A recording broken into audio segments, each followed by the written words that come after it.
Teisha Bader with the JBS News Update for Monday, January the 26th, 2015.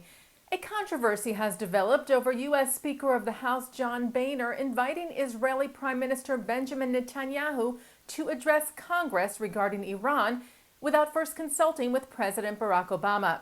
At least one anonymous White House source indicated that the Obama administration felt it was disrespectful of both the speaker to invite the Israeli prime minister without the president's prior approval and of the Israeli prime minister, saying that Mr. Obama still had a year and a half left in his term.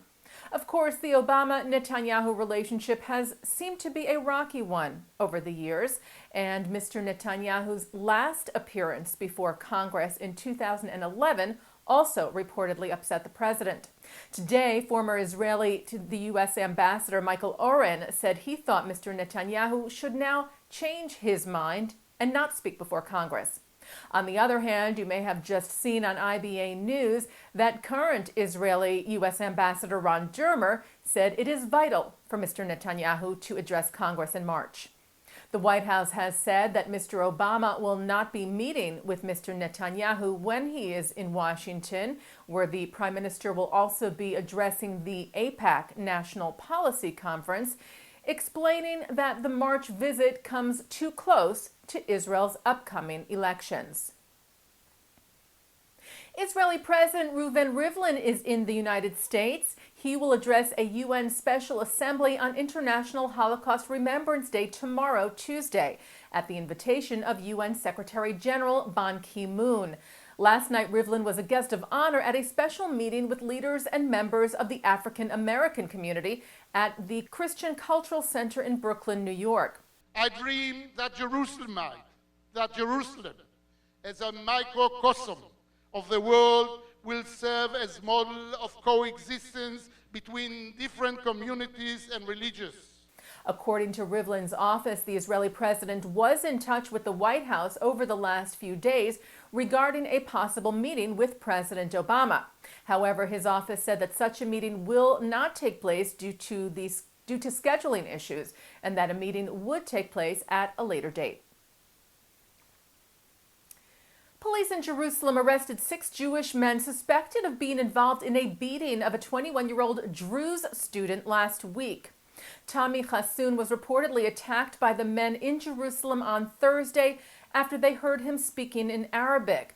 They did not know that Hassoun was Druze and, like many in his community, served in the IDF. Despite his attack, Hassoun posted on Facebook that many people who have never met me asked forgiveness. He wrote, "I am in a lot of pain, but my head is held high." The suspects were brought to Jerusalem Magistrates Court today for a hearing on the extension of their remand. Jewish organizations welcomed last week's informal session on the rise of global anti-Semitism at the United Nations General Assembly. B'nai B'rith International said that bringing this issue to the UN General Assembly is one notable step in fighting this pernicious form of hatred. National Director of the Anti-Defamation League, Abe Foxman, said the special session was long overdue. Foxman said in many respects it is sad that it took the loss of Jewish lives and ongoing daily threats to Jews to bring about this meeting.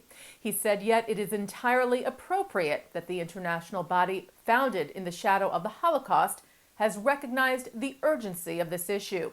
The UNGA session was co-sponsored by 37 countries, including the United States, Canada, Australia, Israel, and the 28 countries of the European Union.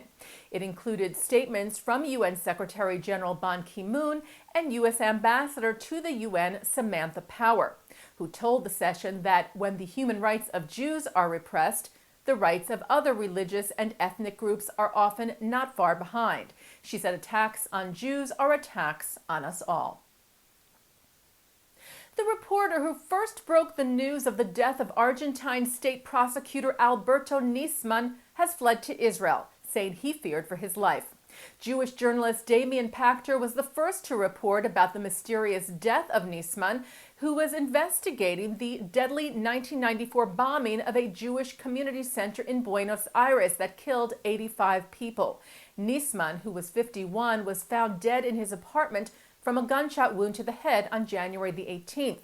one day before he was to testify at a congressional hearing in Argentina about his findings, which linked Iran and its backing of Hezbollah to the deadly attack.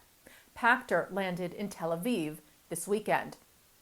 And on tonight's In the News, coming up after the news tonight, the apparent murder of Nisman is addressed by the chief rabbi emeritus of Venezuela, Rabbi Pinchas Brenner. Later tonight on JBS at 8 o'clock, feminist author Phyllis Chesler talks about the nature of anti-Semitism today with Boston University professor of history Richard Landis. That's tonight on JBS and jbstv.org. And that's the JBS News Update for Monday, January the 26th, 2015. I'm Teisha Bader.